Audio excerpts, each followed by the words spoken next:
Hello, everybody. Today we have a guest speaker, Professor Don Gervasio from University of Arizona. And the topic is very interesting today. We all know that alternative energy or sustainability require energy storage. And this is mostly questions toward electrochemistry. And that's where the Don Gervasio is a renowned expert, renowned international expert. So today we actually will be, he will be discussing a very interesting topic. What is more of the future? Converting energy to electricity using the batteries, or converting energy toward the hydrogen and then uses hydrogen as a fuel. It's applied in many cases, or most of it, I don't know how to say it, toward the automobile industry. But not only this, it's also grid storage and everything. So, and this is a very hot area. Hello, Professor Gervasio. Hello, Anatoly. Yeah, so let's not waste the time and let you talk and share the screen. And let's go ahead. Okay, can you see my screen now? Not yet. Great. Well, hello, everyone. As Anatoly said, my name is Dominic Gervasio. I go by Don, and I'm in the Department of Chemical and Environmental Engineering here at the University of Arizona in Tucson, Arizona. And what I'd like to talk about is really how to... We don't have your screen sharing yet. Can you see my screen? No. No? No. So, so go and share a screen first. I thought okay, let's try that again. Now can you see my screen? Yeah, now it's yes, now it is. So let's go ahead and okay, that's fine. I'm just here on this slide showing people campus here in Tucson, and I was just introducing myself, and I was just ready to say, so I'll say it, that as Anatoly said, deriving electricity really is an important thing. Electrical motors are very efficient. How you get the electricity is really an important issue. The way that you can get electricity is from two devices which are almost the same, either a battery or a fuel cell. They both make electricity. The difference being that in a battery, typically a secondary or rechargeable battery, you convert the chemicals back in a case to their high energy form, and then you discharge them to electricity.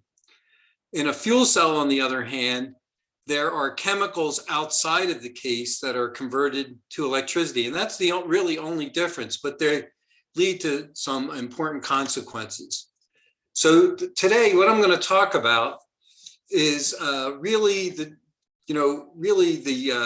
differences between a fuel cell and a battery. And one of the most important applications is for automobiles or cars, because most of the oil in the world is used to power automobiles, surprisingly.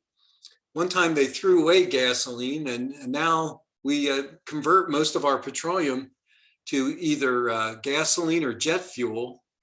And most of the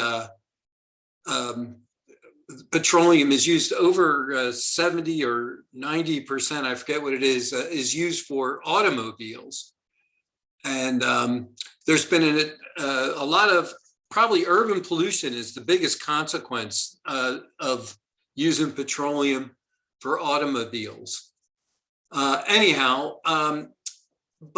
what I'd like to talk about is the evolution of batteries, their rechargeability and energy density, and their stability. That turns out to see how batteries can be used for cars in place of today's internal combustion engine.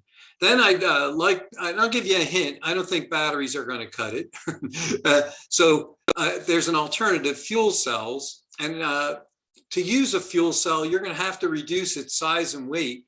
And this was done for spacecraft. but there's differences between space and Earth. And unlike in space, fuel cells on Earth use air, not pure oxygen, which has some substantial changes in the fuel cell. And then the thing to realize is a fuel cell power source is not just the fuel cell stack. It's a system. It has a lot of things. It has fuel, it has radiators, it has pumps, fans, and how you make the fuel cell will reflect on that system, whether it makes it or not. I think that's been a big deficiency in fuel cell work to date. The critical component that makes a fuel cell possible is the electrolyte membrane, and achieving water-free proton conduction is critical. And I'll talk about that. And I'll talk about approaches to proton-only conduction, that is water-free proton conduction. And I'll just close out by talking about the prospects for future development and markets besides automobiles. So fuel cell versus battery power. Let's take a look. First of all, the big thing is that batteries don't really have much energy density, and fuel cells do. But when you go to make the system, on the left, you see that there's an awful lot of fuel cell ancillaries. That's what this big thing in the back of the car is. If you really don't shrink the size and the weight down, so you're back to this. Batteries, on the other hand, have such low energy density that they're almost the size of the car to go as far as today's internal combustion engine car, which is in the middle. So you see the internal combustion engine car with its little gas tank that'll take you 400 or 500 miles. To go that far on batteries are the size of the car. The fuel cell could do the same thing as an internal combustion engine car, but we haven't made the system issues correctly to shrink it down like the internal combustion engine. That's going to be the recurring theme of my talk. So what do I mean that batteries don't have the energy density? Well, if you look at today's batteries, these are all, and you have to have mainly a secondary batteries are the ones that count, like nickel, cadmium, and lithium secondary batteries. Then really you're talking about on the order of 100 watt-hour per kilogram. People are talking about 400 watt-hour per kilogram lithium batteries is super high energy density. It's like, first of all, so what? Because look at fuels, look at diesel fuel, 13,000 watt-hour per kilogram. So 400 is still spit in the bucket. But the other thing is that those batteries are solid state lithium batteries, which have very low power output. So they're irrelevant. You're getting high power output out of a high energy fuel. So this is an internal combustion engine kind of why a car goes 500 miles by internal combustion engine, which only has really about 10% efficiency. So you still have, you multiply 0.1 times this, you still have 1,320 versus say 200 multiplied by an efficiency of say 0.7, 140. This is still 10 times more energy dense. And hydrogen has high energy density per kilogram. You have to store it though. Hydrogen's a gas, it has to be condensed, but still very high energy density. And as a result of this, you can see when you start making a battery power radio, batteries are great for a radio because they're small things.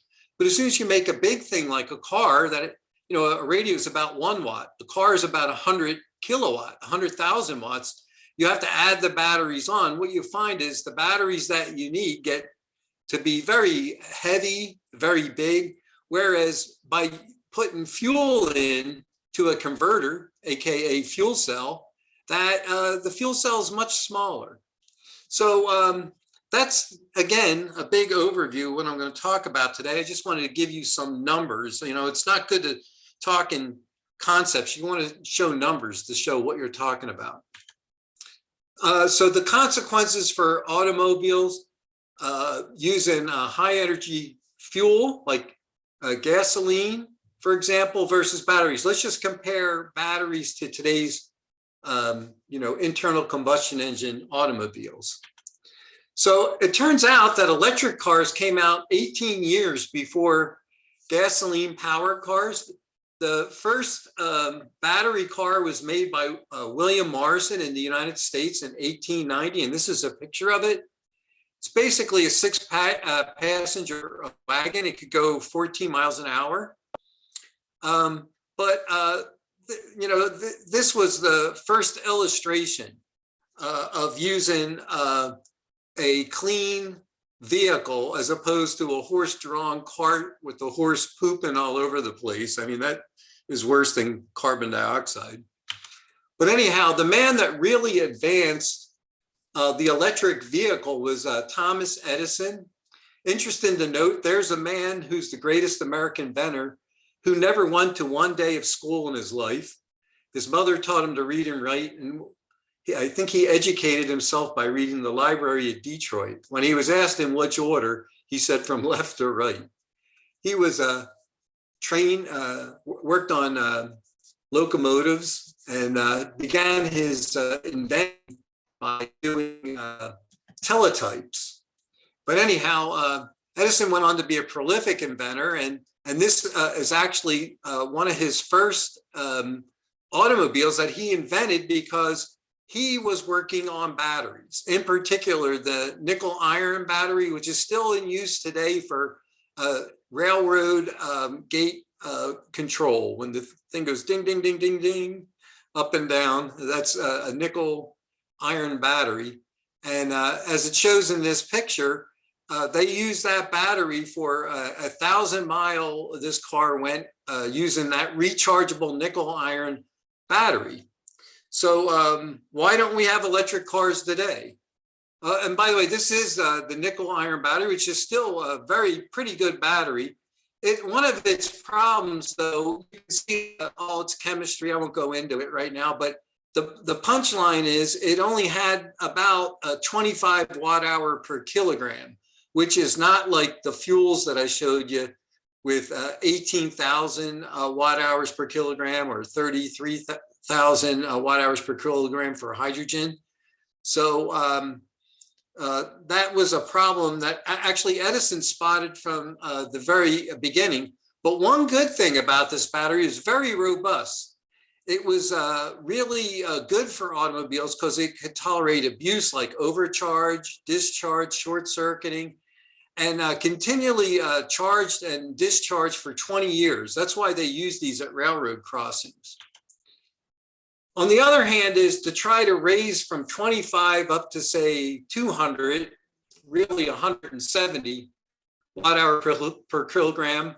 One battery that was invented actually in the 1990s by Michel Armand, who never gets any credit from it, from Montreal. He invented first the lithium ion battery, which had a liquid electrolyte, and probably around 1996, I was actually working at Belcourt, and I watched John Marie Tarascon and his group, Glenn Amatucci, Paul Baker, Tony Gotts, developed the first lithium polymer battery called the valence battery. Anyhow, in this battery, you have a lithium in graphite, which is lithium metal-like with a reduction potential of -3 volt, and a lithium ion in a metal oxide cathode when the lithium's discharged.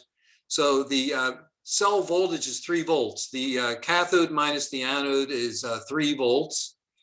And this battery was rated to have roughly energy density of about 150 to 200 watt hour per kilogram, which it does when you first turn it on. However, this was, would have been a great advance if that's true, almost 10 times increase in energy density. But the problem is, after about a month or two, or certainly within a year, what happens is the energy density drops from about 170 to 40 to maybe 20 watt hours per kilogram. And you see that when you have a new laptop with a new lithium battery, you get like several hours, whatever, 4 or 8 hours of use. And then in a year, you're not getting that anymore. And the reason is that what happens is the electrolyte in the electric field, you have lithium ion, which is a very electrically charged ion, essentially interacting with the electrolyte, which is an ether called propylene carbonate. It's a polyether, and either in its single molecular form or polymeric form, and you always put some liquid in too. Anyhow, what happens is this begins to really polymerize into something called a solid electrolyte interface on the electrodes, and it essentially clogs up these lattices. The lithium can't get all the way into these lattices anymore. And you can't, no matter how much electricity you add, you can't really fully recharge and fully discharge. That's the source of the loss of energy density. So the status of the lithium ion batteries, even to this day, is that the initial energy density is high, but after several months, it drops due to the clogging those lattices. And what can be done? Well, research, it's been studied 30, 40 years, and really there's no solution in sight for that problem. I mean, these solid state batteries have higher energy densities and so forth, but they're very low power output. They're not suitable for many things except maybe very small electronics. And you have other batteries that have already higher energy density. They're a little heavy, but even lead acid's better than what lithium ion goes to. Nickel iron's pretty good, but it's not really high enough. So the bottom line is battery energy density is too low, and the cost is too high, really. I didn't even go into that, but batteries are very, very expensive. In 1912, Edison identified these two difficulties with electric cars: the excess weight and cost of batteries, and the long time of recharging that prohibits long distance trips in impractical travel times. You have to recharge several hours. I can drive from Tucson to Los Angeles, in maybe 5 hours, but if I went in a battery car, I'd be recharging maybe 3 or 4 times on the way. I'd never get there because it would just take too long. And this continues to baffle automotive engineers to the present day. So because of these difficulties with battery-only cars, automotive companies have gone to these hybrid electric gasoline cars, which are actually pretty good. The primary source of energy comes from the gasoline, which has that huge energy density, 18,000 watt hours per kilogram. Then you have that making electricity to recharge your battery, and then the electric motors driven by essentially the battery. So that's pretty good. And internal combustion engines can be displaced. Internal combustion engines displaced electric onlys of Edison because Henry Ford introduced the high energy density of gasoline. And the internal combustion engine is cheap and it has a long range, and it was fairly low cost. They were throwing away gasoline. Actually, Rockefeller would only use the oil, the petroleum, for things like kerosene for lamps and lubricants. They were flaring off the natural gas, and the gasoline they pour in a ditch and light it on fire. The other thing that really happened that just was the death knell of the electric car in 1912 was the starter for gasoline cars. Instead of having to use a crank to get the motor going, they had the battery-powered electric starter, and that was the end of the electric car. Even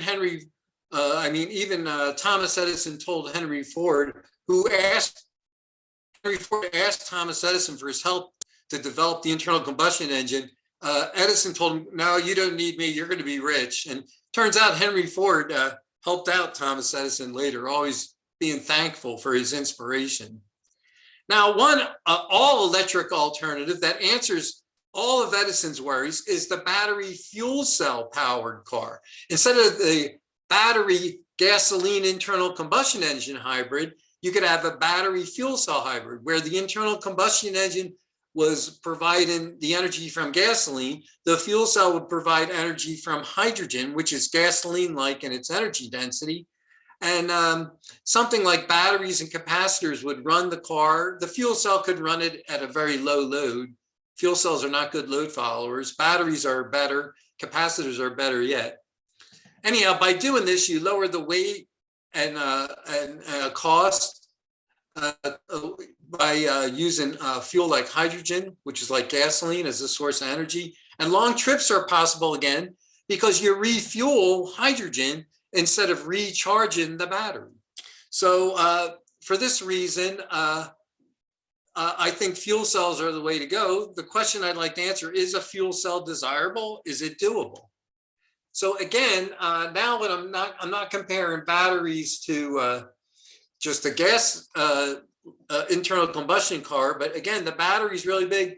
A fuel cell could have a hydrogen tank like a gas tank, and you could get the same kind of performance as you get out of an internal combustion engine using a fuel cell vehicle. And you know, this really, the automobile example is really nice because it tells the story for a lot of other situations. But the bottom line is, when you need small size, small weight, and long life, batteries only just won't do. So, you know, really, again, this is just saying to use a fuel cell instead of the internal combustion engine to charge the battery.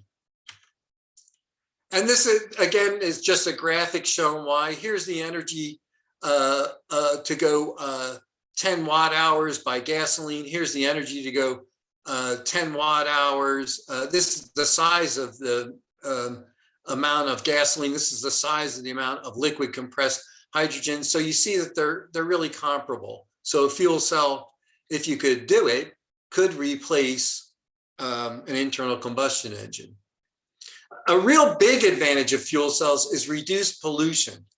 I said it earlier in this talk that really forget what Toyota and General Motors tells you. Cars are not 22% efficient. They're more like 10% efficient. What that means in the end, if you do the life cycle analysis, it's making a lot of pollution from the petroleum. On the other hand is, even if you derive petroleum from, derive hydrogen from petroleum, fuel cells are about 45% efficient. So that gives you essentially about 25% of the pollution. So 10% divided by 45% is roughly 25% of the CO2, even if you use petroleum to make your hydrogen, where most hydrogen is made today from the reforming of petroleum. And that's pointed out in this slide. Of course, you can even lower the pollution even less by using hydrogen derived from solar, wind, nuclear-driven electrolysis, and so forth. So really using a fuel cell would lead to low, or even in the case of renewables like solar and wind, no pollution. Whereas using internal combustion engines is the problem we have today. I really believe that this CO2 issue is really about urban pollution, not about global warming. But that's just my opinion. So maybe you want to stop listening to my lecture after that. But I really think that's the big issue, is the urban pollution in today's technology. So can you ever make a fuel cell, like I said, that'll do the job, that will use hydrogen and be the size of a car without all these ancillaries? So in order to answer that question, I looked briefly, well, not so briefly, but at the evolution of fuel cell design, which was reducing size and weight of the ancillaries for spacecraft. So the very first fuel cell was made by Sir William Grove almost by accident. Back in the days when people were studying the atomic weight of gases, it was very in vogue to generate gases and look at their volume, knowing that 22.4 liters of a gas is 1 mole, and you could do things like derive their atomic weight and other properties. And the English had just gotten the South Africa platinum mine, and Grove had a buttload of platinum, and he was studying the electrolysis of water to hydrogen and oxygen, and he goes to lunch. So he's applying electricity to make hydrogen and oxygen, goes to lunch, and he comes back, and the thing's making electricity. And the reason is platinum's a great catalyst for hydrogen and oxygen, and it was sitting in platinum tubes, inverted tubes like this. And instead of applying electricity to make hydrogen and oxygen, the hydrogen and oxygen was being consumed to make electricity. There's your first fuel cell, like most great inventions by total accident. Anyhow, the man who really made the first modern fuel cell was not an academic, was not even a corporate scientist. It was Francis Thomas Bacon, who did this all on his own in his garage. He made the first alkaline fuel cell, which used hydrogen and oxygen feeds to nickel electrodes, which are much cheaper than platinum, and aqueous KOH at 205 C and 600 PSI. And boy, he did a lot of stuff like this. He had like a forklift that he powered by this thing. And the only thing was he made a lot of power, pretty high power, a lot of energy, powered a welder, a saw, a forklift, but it was heavy and high pressure. 600 PSI is 40 atmospheres at 205 degrees C with hydrogen around. That's a little dangerous. Anyhow, not too long after, the United States was trying to get into space. There was a big space race between Russia and US. And I think Russia was winning, at least in the beginning. And the US had the idea of making fuel cells for their spacecraft. And General Electric made the first proton exchange membrane fuel cell, which is shown here. And it had it made a kilowatt of electricity. It weighed 225 kilograms. It was 112 liters in size. That's this picture here. Anyhow, it provided two things: electricity. Instead of carrying a ton of batteries, you just carried one of these things. Well, actually, three of them. They had three in the spacecraft for mission safety. But it also made drinking water for the astronauts. The water was so clean when the fuel cell made water. This is showing this is a 3-cell stack. This is the membrane, which was polystyrene sulfonic acid. This is a titanium supported platinum electrode here. So it's got bipolar. So there's hydrogen, oxygen, so forth in series. And you can look up on this NASA website all the characteristics of this fuel cell. It wicked away the water that was collected. So here's your reaction. The anode is the oxidation of hydrogen. The cathode is the reduction of oxygen to make water. And that's the overall reaction. There's the cathode reaction. So you add these two and you get the overall reaction. 2 hydrogen and oxygen makes water and energy, electrical energy. So anyhow, it wasn't bad, but there was some problems. The membrane wasn't so great. They used to actually put platinum in the membrane to keep this side hydrogen, this side oxygen. They didn't want the hydrogen and oxygen crossing through the membrane. They would actually put platinum so that this reaction occurred directly, which would waste some of the hydrogen and oxygen, but it kept this side hydrogen with 0 volts and this side oxygen with 1.2 volt. So the overall cell voltage was 1.2, but it wasted some of the hydrogen and oxygen. But still, because of the energy of hydrogen being 33,000 watts per kilogram, and it was available as rocket fuel in space, it was liquid hydrogen. So, there was an awful lot of energy density. So this worked for space. But the only other thing too is the catalyst loading, which was just platinum, like solid platinum particles on titanium. It was 28 milligrams of unsupported of beplatinum per centimeter squared on the titanium screen. That's a huge amount of platinum, totally unacceptable. I mean, this is a troy ounce of platinum, so that's like $3,000 worth of platinum per centimeter squared. You'd never do that for an automobile. because you'd need probably hundreds of square centimeters of electrode. So hundreds times 3,000, that's like $3 million alone. Well, anyhow, but that was the first fuel cell. That was a real system.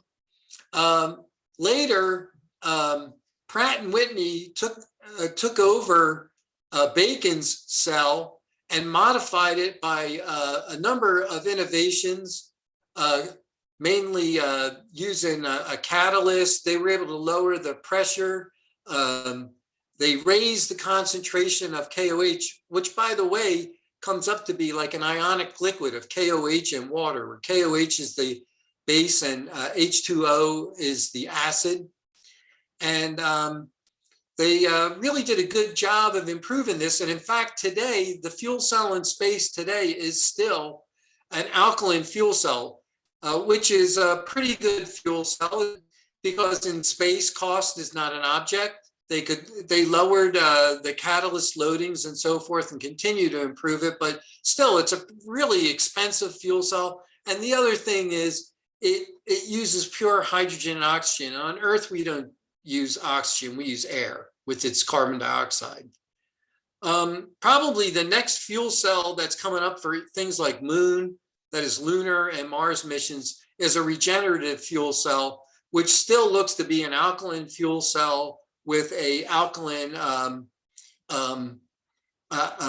water electrolysis. And this might be a membrane again, but this is still all up in the air. So you'd have photovoltaics to regenerate your hydrogen and oxygen using solar powered photovoltaics.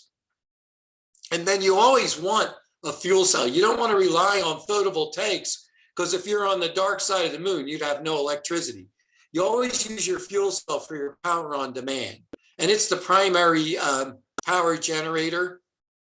It will also recharge batteries wherever they're needed. And this is just for anybody that's interested how an alkaline fuel cell works. I'm just going to skip that.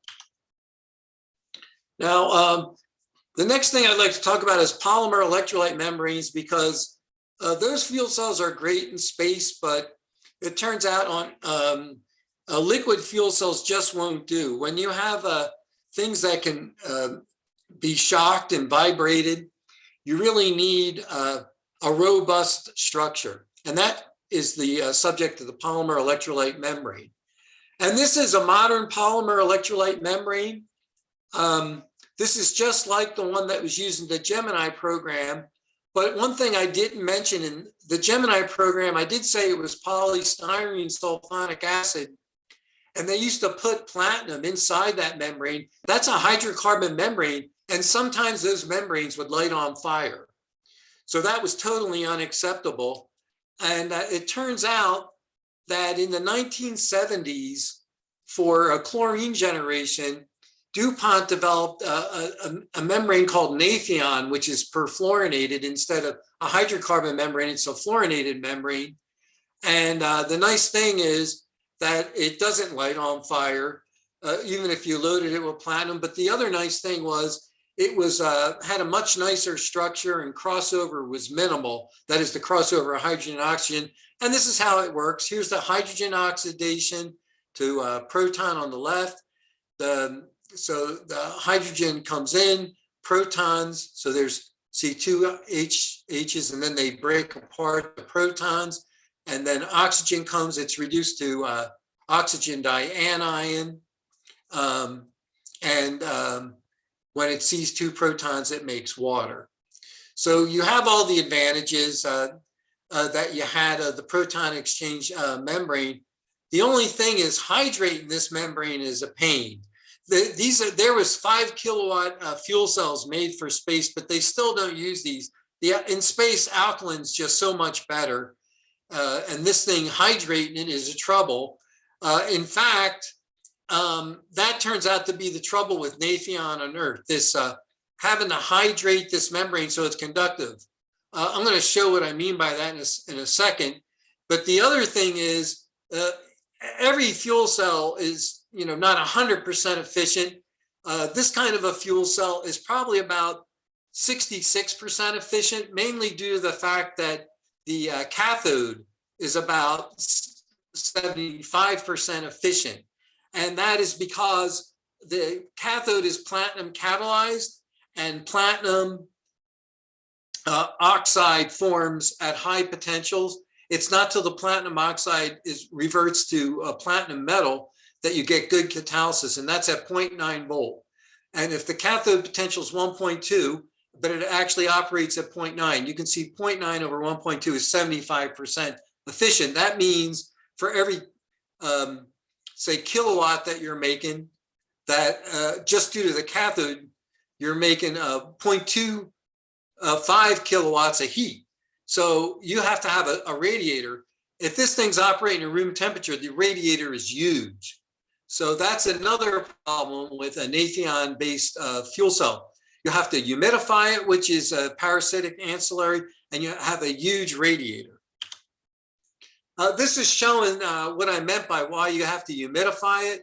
This is more or less non-conducting form of Nafion. This is the perfluorinated backbone. This is the pendant sulfonic acids. This has an equivalent weight of about 1100, which is required so that the membrane doesn't dissolve. And what you can see is the sulfonic acid groups are too far from each other to pass proton. So what you have to do, this would be non-conducting. You have to add water so that water will have a Grotius hopping mechanism from one site to the other to pass proton. As soon as you do that, two bad things happen. You have to keep the operating temperature below 80 degrees. Why that's bad is because you have to keep liquid water in there so that it will conduct proton. But then you have this low temperature radiator, which is a huge ancillary. So what can you do about this? You want to go to a non-aqueous. So they call this a polymer membrane, but there's liquid water in there. This is an aqueous proton conductor. What you'd like to do is go to a non-aqueous proton conductor. So this is the Nafion, and this is something that we developed when I was at Motorola. This is a industry chart. Anybody that worked in industry knows red is bad, green is good, yellow is something to work on. And if you look at the Nafion-based, I'll let you read through this list, laundry list of properties, but there's an awful lot of red for these properties for the Nafion pen. Solid oxide also has a lot of red. Solid oxide is a solid membrane. It's not liquid, but mainly its problems is it's brittle. It doesn't tolerate shock and vibration. You'd be driving along on the road with a solid oxide fuel cell. The first time you hit a pothole, your fuel cell would shatter and you'd be out of business like a bunch of shattered dishes. But having a membrane, really makes the polymer fuel cells really nice. They're shock and vibration tolerant. And there's having one that's a high temperature proton conductor really reduces the size of the radiator. It's very small, similar to the radiator in your car today. But the other thing is that it eliminates also the water management system because you don't have water. So this would be nice if you could do it. And I'm going to talk, most of the rest of my talk is about how to do this, how to get all this green, okay? And in fact, probably one of the big problems is right now the catalyst cost. We use platinum, but at some point, there's great promise to remove platinum as the catalyst, but there's no time to talk about that in this lecture. The nice thing about a high temperature pen versus a Nafion pen, if you look at this, this is a process flow diagram. So I'm in the chemical engineering department. Chemical engineers love these things. And what I did in this process flow diagram is show every process. This is a P&ID diagram showing all the piping and the instruments and so forth. So I show everything. Everything is what you'd need for a low temperature Nafion type of fuel cell. And this is what's in fuel cell cars today. But if you had a high temperature fuel cell system, then you'd only be what's in green here. So green is good, and it eliminates all this stuff that you only need for a low temperature fuel cell, and red is bad. So that's what this is telling you in this chart. Again, you can look at it. And an interesting thing to note is that most of these high temperature PEM systems operate around 200 C. And the US NASA did a study and found that forget everything else. If you could design a fuel cell at any temperature, what temperature you want, and the ideal temperature is 250 C. So this fits pretty much, and this is due to system issues.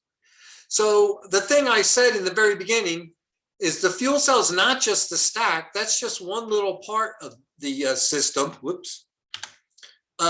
But it's all these ancillaries. And if you have a low temperature, there's this radiator gets big, this heat exchanger and humidifier is big, and you would eliminate all this. So you got to remember, a fuel cell is not just a stack, it's a system. That's what I meant when I said that. And that's what I'm telling you here. So the conclusion is high temperature polymer electrolyte membrane is the clear choice for automotive fuel cells and a lot of other things like load levelers and electronic relay stations, so forth. The real question though, is there a suitable polymer for such a high temperature proton conducting water-free membrane? So electrolytes and electrolyte membranes is what I want to focus the remainder of the lecture on. So it turns out there is a high temperature proton conducting electrolyte found in nature. It's phosphoric acid, but it's a liquid. And I already told you liquids are bad because they leak, they corrode and so forth. But let's just look at phosphoric acid because it teaches us something. Liquid phosphoric acid, first of all, really doesn't use water. It is P2O5 that's hydrated, but we all know you can buy phosphoric acid in a bottle. It's H3PO4. This is a phosphoric acid molecule. And the really interesting thing about phosphoric acid is it self-ionizes. That is, it's amphoteric. It will form H4PO4 plus. It will also form H2PO4 minus. So it's both, and it starts as H3PO4. So it's both an acid and a base. And what I'm showing here is going from H2PO4 neutral to H4PO4 plus, the protonated form of phosphoric acid. We can account for proton conduction in phosphoric acid without the need for H2O. Okay, so what I'm showing here is that a proton comes in, it hydrogen bonds onto the oxygen, making H3PO4 neutral to H4PO4 plus, which is shown down here. So it just comes on, and there's H4PO4 plus. Then what happens is it doesn't move, but this POH hydrogen bonds to another phosphoric acid, which had the same geometry as this one did initially. And it makes, this becomes H3, this one is H3PO4, but if you look at this, it has a different geometry than this. The double bonds on the right, the double bonds on the left. For this to receive a proton on the left, this would have to rotate. Okay, and phosphoric acid is a good rotator. But anyhow, we have now here, we have the same thing. We have this geometry, the P double bond O's on the left. It will then hydrogen bond over to this one. And now this one's wrong. So it would have to also rotate to receive from the phosphoric, the H4PO4 plus on the left. But anyhow, now we have H4PO4 plus here, and the proton comes off. And what we see now is that all these have the wrong orientation. all three started with the P double bond O on the left. They all have P double bond O on the right. So they all have to rotate to receive another proton and do this process again to get the proton from here to here. But the interesting thing is, what we see now is the proton just went here. Okay, it's not the same proton, but this proton here goes to here. And then this proton here goes to here and it comes off here. So essentially this proton's gone from here to here. Okay, and now this one here, when it rotates, goes over to this side. So this one actually moves over when this rotates to here. So eventually this proton is just going from here to here to here to here. But you have to do this process like 4 times before it gets from here. This one gets from here to here. Okay? But we learned a great lesson here. We learned that how this works is that the proton transfers by rotation and vibrations. And the reason is because there's proper energy separation between H3PO4 and H4PO4 plus. The delta PK here is on the order of, like about 4 or so. So one of these things acts as acid and one acts as base. If they were identical in PK, there would be no reason for the proton to transfer. Now, there is also, to remember, an electric field here. All ions move in conformance to electric field, but if there was no delta PK difference, there'd be no reason for the proton to leave one and go to the other. So, and that delta PK, if you convert it using the free energy equations, you'll see that this is on the order of the Boltzmann tail end of thermal energy. So this is a thermally accessible process. The other thing that's important is that there's rotational symmetry in phosphoric acid that allows this thing to be recharged. And I've got to tell you that this is a little trickier than you may think. We all like to think we're so damn clever, but I will tell you right now, there's an awful lot. The greatest difficulty in making a synthetic proton conductor is coming up with the right geometry. But anyhow, we see that nature can do it. So the question is a high temperature fuel cell doable as a membrane, a solid state membrane, and where are we now? And I'm going to talk about what we have now and where I think this is going. So it turns out that one of the very first membranes that had a high temperature performance was actually made at Case Western. It was mainly the brainchild of Morton Litt. I actually worked with Humayun Moadel and Morton Litt on this. And what it is, it's a membrane of polybenzimidazole with phosphoric acid. So this is the polymer. This is polybenzimidazole. So here's benz. This is benzimidazole. This is imidazole. This is benzene. So that's benzimidazole with this linkage here. And it turns out that this is one repeat unit. For every repeat unit, you need at least 3 phosphoric acids for this to go. It turns out that this is kind of the beginning of an ionic liquid type structure. The only problem was the delta PK wasn't quite right. And this phosphoric acid would come out. It wasn't really bound. It was really almost half of a phosphoric acid fuel cell and half of an ionic liquid fuel cell, but it gave pretty nice performance. It was a solid membrane, but I just want to point out that this phosphoric acid could wash out if this membrane was ever in liquid water. So it turns out that BASF, formerly Celanese, taken over by BASF, tried to develop this into a business, but they gave up at one point. They saw the problems. And at the same time, there were some developments of making different kinds of high temperature membranes, mainly the Greeks and the company called Avent. This is a Greek company, now also has offices in the US in Boston area. I think that's right, Hartford, Connecticut, rather. Anyhow, this is basically based on a polyvinyl pyridine phosphoric acid linkage, which is kind of an ionic liquid, and it's cross-linked. Anyhow,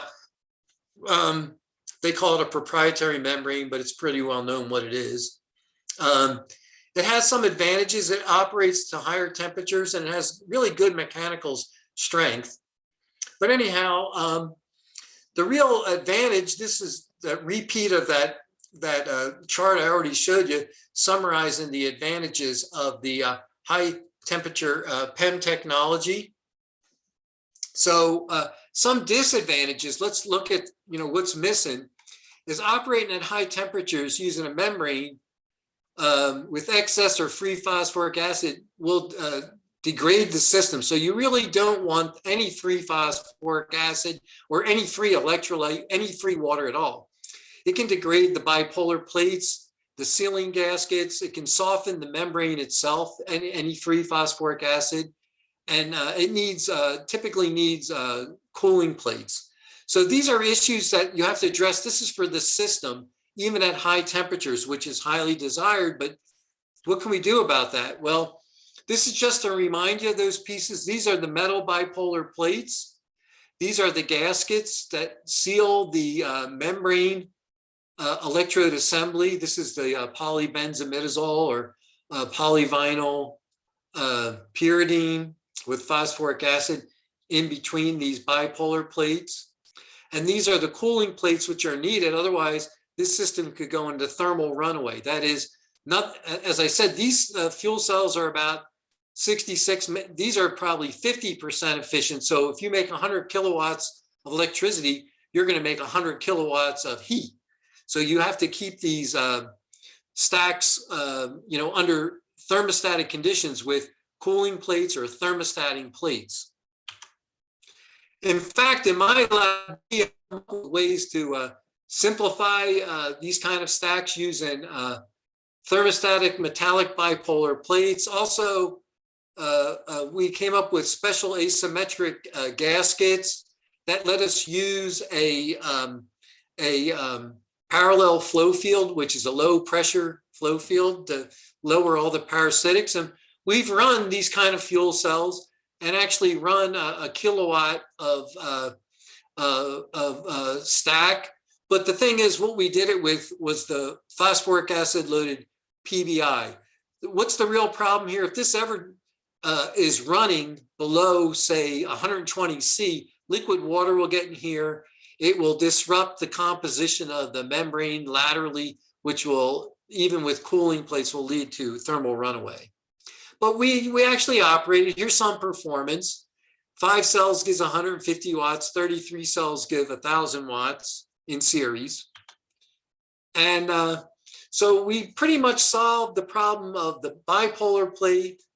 There's a great platinum, I didn't even discuss this, platinum is supported on graphite to lower the loading down to, like, say, from, it was originally 22 milligrams or 28 milligrams per centimeter squared down to about 0.1 milligram per centimeter squared. There's even developments at Johns Hopkins by Jonah Erlenbacher and 3M company picked up on it to lower the platinum loading all the way down to 0.01 milligram per centimeter squared using Jonah's technology he developed and further developed at 3M. And they're stable seals, basically Teflon-like. They're not Teflon, they're not tetrafluoroethylene, but they're etheric, PFA they're called, type of Teflon gaskets. The real problem that remains, the one problem that remains is the problem that's always been there for fuel cells, the advanced polymer electrolyte membrane. And the remainder of my talk will be about how do we get that membrane that only conducts proton without the use of water, and that is not going to leach out any liquid, okay? And that's what I'd like to talk about next. So it turns out, is there anything better than phosphoric acid loaded PBI? And the answer is yes, protic salt membranes. This actually started when I was still at Motorola. Austin Angel, who unfortunately just passed away, nice guy, Austin, really always ready for a challenge. Wish there was more people like him. He had a lot of nerve. He was a bright guy, but I think his really his ability was only exceeded by his courage. But anyhow, he was ready to take on a problem, and he was studying ionic liquids for lithium production.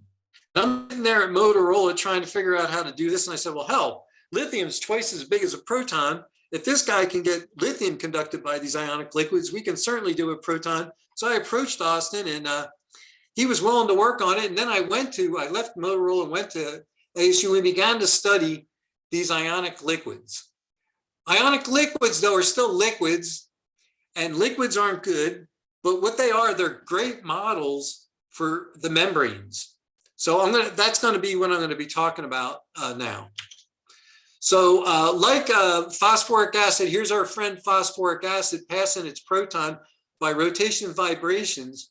This new class of proton conductors called protic-ionic liquids, that was Austin's idea, and protic-ionic membranes, or PIMs, in polymeric form.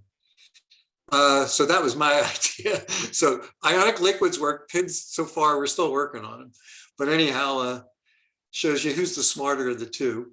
But anyhow, in the neat protic salt electrolytes, the transfer of proton goes from a Bronsted acid to a Bronsted base. That's what you use to make an ionic liquid. And anyhow, if you can put these as pendant groups, then you can make a proton membrane. But anyhow, these follow Arrhenius behavior. They conduct proton without water, and they don't. They're electrostatically bound to each other, and they'll work. But you have to optimize the energetics. That's the delta pK. And now I'm going to say not just it has to rotate like phosphoric acid, but the geometry.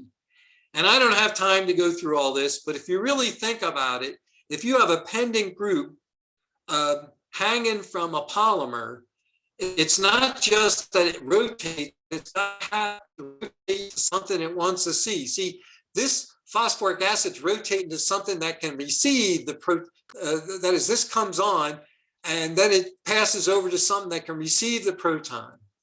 Okay, and then it rotates back to get the proton. That's the rotation just brings you there, but you have to orient your molecules so they're ready to take it or ready to give it, whatever. And I'm going to show you there is clearly an example that can happen in a synthetic material as well as a natural material like phosphoric acid. Anyhow, let's talk a little bit about these ionic liquids. Actually, first ionic liquid, protic ionic liquid, was invented by a Russian.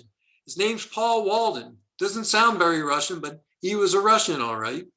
And anyhow, his first protic ionic liquid was ethyl ammonium nitrate, which is if you take nitric acid molecule and ethylamine molecule, it proton transfers from ethylamine to nitric acid to make ethyl ammonium nitrate. This has a very low vapor pressure and it's highly proton conductive. This plot here is a reaction coordinate, a proton reaction coordinate, and this is the energy up here.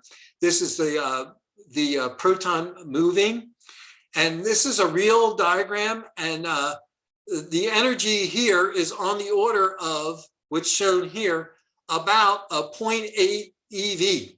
So 0.8 eV is much more than thermal energy, but if you do a Boltzmann distribution, it's on the tail of the Boltzmann distribution, which is just enough to get the proton to move over from here to here under an electric field, if you have the right geometry, okay? And that's what this is showing. On this chart on the right is a plot first made by a fellow Gurney. He was a British scientist.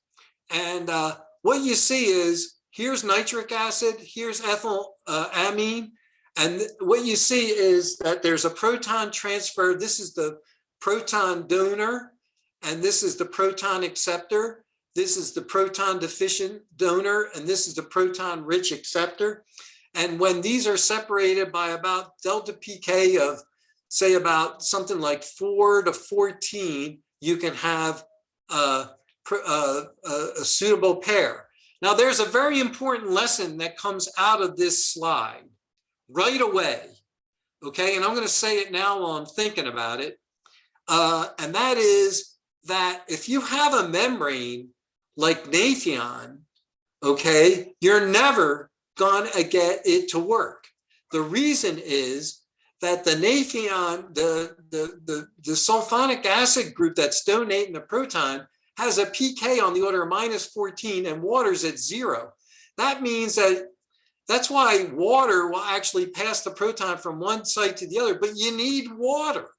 And if you put in any synthetic base, what's going to happen is the fuel cell makes water. The water is going to push that base out, and before you know it, you're just going to have a Nafion membrane again. That's a really important lesson. So you want to have something that has a pK here and here, well away from water participating. Okay, that's all I really want to say. So yeah, if you're around water, you're always going to have to hydrate the membrane, because the membrane will either degenerate to an acid membrane in Nafion, or it will degenerate into an alkaline membrane if you have something like sodium hydroxide. All right, fair enough. Let's move on. So what can we do about this? I see I'm already up to an hour here. So let me try and speed it up, and I'm going to try and tell you about getting away from liquids, going to solids, and the different kind of solids that we can have. So, so liquids leak. Liquids leak, they leach, and they make, when you lose the liquid like phosphoric acid from phosphoric acid-loaded PBI, the membrane becomes more resistive, becomes inefficient, makes an IR drop. Liquids can seep between the electrodes, cause an electric short. So if you have a 20 cell in series, with each cell having 0.6 volts, then 20 times 0.6 would be 12 volts. But if the liquid shorts between them all, it's just 0.6 volts. So you lose all your 12 volts back down to single cell voltage of 0.6. Liquids also soften the membranes, and this has happened a lot. The membranes just blow through with gases on both sides and don't separate. So mechanical failure. Anyhow, if you can get rid of the liquids, all issues would be corrected with the solid polymer electrolyte, but only non-leachable ones really give you all the advantages. So what we don't really want phosphoric acid loaded PBI. So let's talk about the path from liquid to solid electrolytes. And it's really not obvious. I've been given hints. By the way, I was going to show here in this blank slide the geometry factors. I just don't have time for it right now, but I'll let you figure it out. You're all probably brighter than me. You can figure it out. You saw the phosphoric acid, that's your hint. Okay, so all solid electrolytes are not equal. Solid oxides, brittle and cracks. Water solvated like membranes are tolerant to vibration, but need to be wetted by water and have inefficient humidifiers. We talked about all this already. Phosphoric acid loaded membranes, the phosphoric acid can come out. What we really want is a protic ionic liquid membrane. Okay, so that would be a PIM. That would successfully address all issues. So it turns out I'm showing you here one not very good, but real example of a protic ionic membrane. And what this is up here, move this out of the way, is on the upper right-hand corner, we have liquid pyridinium phosphate, okay? And what I'm showing in this diagram on the left is the conductivity of liquid neat pyridine phosphate. That is, when you have pyridine and phosphate, the proton transfers makes pyridinium, that is pyridine H+, and phosphate H2PO4-. And this is the conductivity of this liquid as a function of temperature from 25 to 150 degrees, okay? And you can make an analog. This was first done by Sri Narayanan and I think Aaron Green something, I'm sorry, from the Naval Labs, and I think he was at Annapolis. Greenbaum. But anyhow, but I know Srinaarayanan well. They made this and they studied this membrane. This is a polyvinyl pyridine, poly-4 pyridine with phosphoric acid, okay? And this is its conductivity. And you may say, whoa, Gervasio, wait a minute. That's just liquid phosphoric acid in there. And I will tell you, absolutely not. This particular membrane was made by my own 2 hands. And I made this membrane. And after I made the membrane by reacting 4-vinyl pyridine with phosphoric acid, I rinsed it in water until the rinse water had no acidity. That is, the phosphoric acid that was in here was fixed in here. And then I rinsed it with methanol and put pH paper in that and saw no acidity. And I rinsed it with water again. Then I rinsed it with methanol. This was really just only 1 phosphate per pyridine, and it was frozen on there by electrostatics. And it gave this conductivity. Now, this conductivity is not as good as the pyridinium phosphate conductivity, but that's expected because there's more degrees of freedom. In particular, this has translation. This cannot translate. It's covalently tied to this membrane, but it still has fairly high conductivity and its temperature dependence is the same. It's the same mechanism. This is just like phosphoric acid. This is a translate. This is the proton movement by rotations and vibrations. So the reason I'm showing this is what I'm showing here is it is possible to make a pendant ionic liquid type group onto a polymer and get proton only conductivity. There's no water in here. Like I said, there's no phosphoric acid here. I rinsed it out with water. There's no water in here. I rinsed it out with methanol and ran the thing. Now, here is the liquid pyridinium phosphate fuel cell curve. It's not too bad. It's not great. It's low power.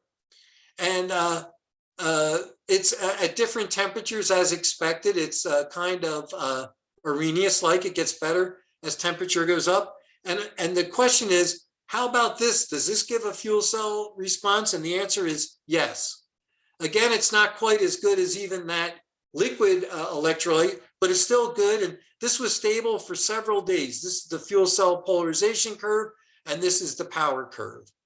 So again, this is living proof that you can make such a membrane. The real research, and this is where we are today, is to optimize this kind of polymer to make a membrane that's better than this. And anyhow, it turns out that independently, another kind of proton-only conductor was developed. It's a ceramic membrane called indium-doped tin phosphate. So tin, SN+4, pyrophosphate, which is -4, has some small proton conductivity due to some defects. But you can actually add indium to it, which is +3, and induce defects, which are occupied by proton, to make fairly conductive ceramics. And this was developed in Japan by, I think his name is, I can't remember now, something like NATO or something like that. But anyhow, he seemed to have quit on it, but on to a good thing. The reason why these are kind of good membranes is anybody that studied corrosion knows when you want to stop crossover, like water through the paint, you add rocks, and ceramics do that. So this is a great filler for an organic membrane like pyridinium phosphate. And we actually did that. We mixed pyridinium phosphate with this indium tin phosphate, and we got pretty good performance. So this is just showing the conductivity of the indium tin phosphate itself and of the composite. The indium tin phosphate is pretty high, but it's porous. It could be, I'm not sure what the reason is. It seems like the ceramic's a little more conductive. And the real limit is in the polyvinyl pyridinium phosphate. when you run it as a fuel cell, it can make water and wet this. So I don't know, but the bottom line is this composite is fairly good performing. It's not great, but it's not bad. And it gives great hope for an active filler. Instead of filling with titania or silica, you could fill it. And why would you do this? For electrolyzers and for hydrogen compressors. So I don't have time to talk about that, but very interesting development. So what I just showed there is that the main problem is in the organic polymer itself. So what can we do that's better than polyvinyl pyridinium phosphate? By the way, I noticed, but polyvinyl pyridinium phosphate does have one problem too. It's slightly water soluble. It's not a big problem, but the real question is, can we, and it's not, it's really not superconductive, and it's got phosphate, which kind of fouls the platinum catalyst. Although we may get away from platinum if we don't have water around, but that's another story. But what can we do to make it better? Well, one attempt was done by Yu-Sung Kim from US Los Alamos lab. He tried to make these salt membranes, but it turned out that we got all excited about this, and I bought this hook, line, and sinker, but these salt membranes in the end don't really work. It turns out that there was some residual phosphoric acid that gave a lot of this high performance. As soon as you got rid of all that excess phosphoric acid, these were not so good. In fact, Mort Litt discovered polybenzimidazole because there was a report from New York University of exceptionally high proton conductivity for polybenzimidazole.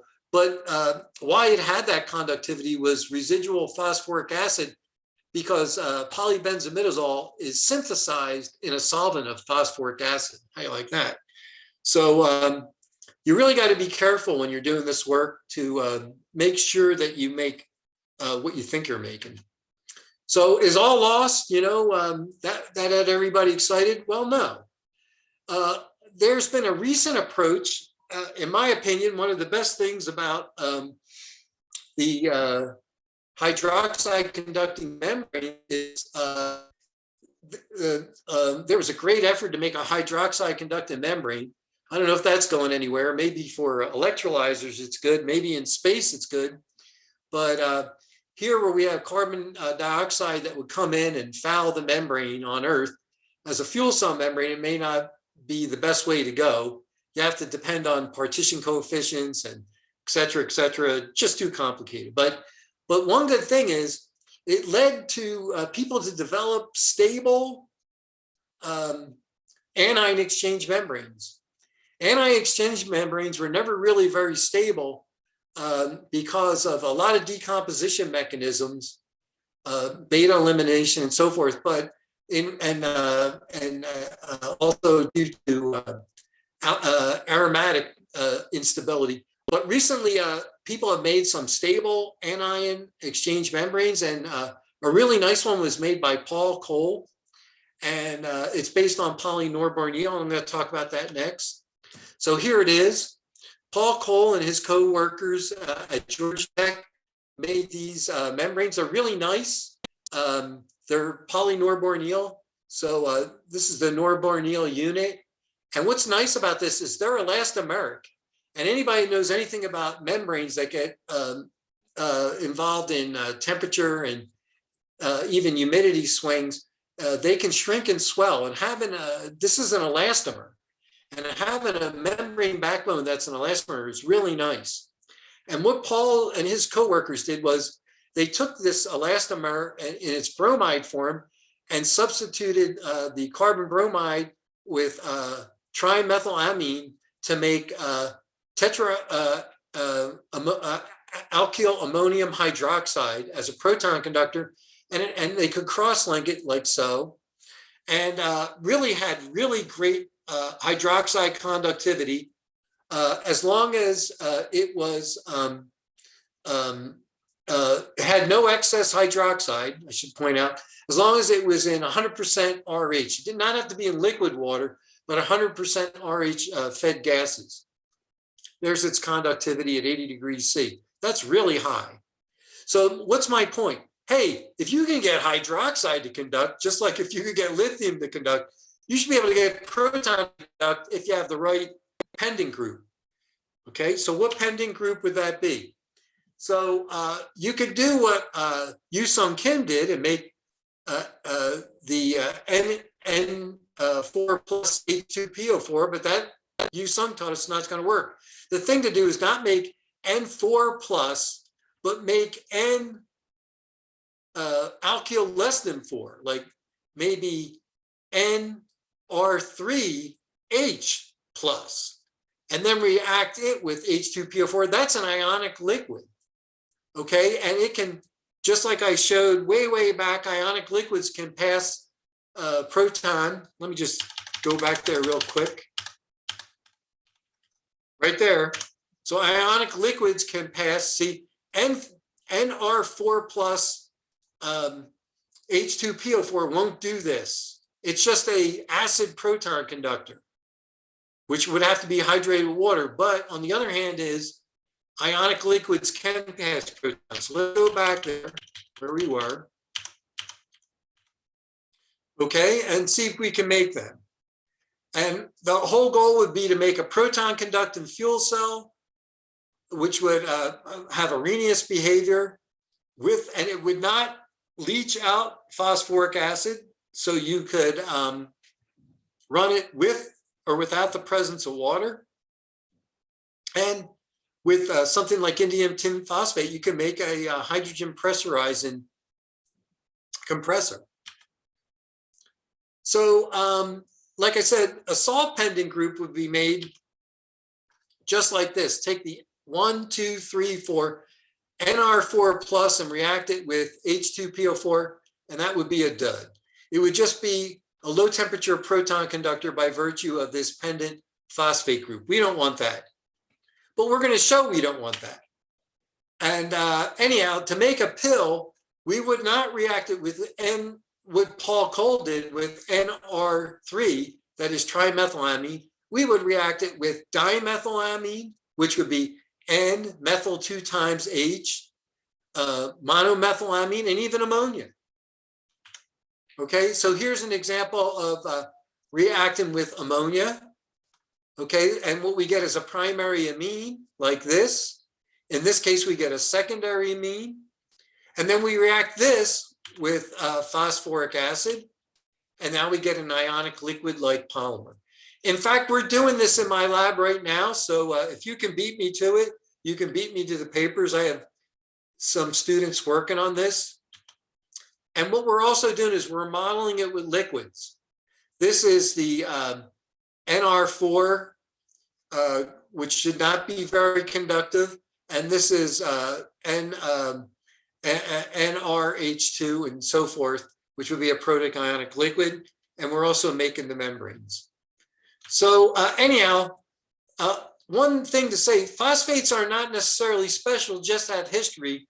I think to get away from platinum as a catalyst, or to there are other oxyanions you can use. I'll just tell you, I'm very interested, if we can get this to work, to go to borates. And this is just a laundry list of many different things that you could use to make ionic liquids in such a polymeric structure. By the way, I do want to say something I forgot to say. You know, with this cross-linking and this, close approach, these groups would be able to bang into each other. That's important. This cross-link is important too, because you don't want a membrane that can dissolve. So I think I've just about said anything I want to say. These new membranes, remain to be seen, but they would be able to tolerate water, operate with or without water.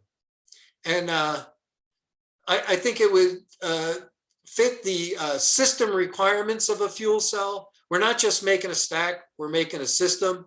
And with different variations on this theme, we may even get the non-platinum catalyst.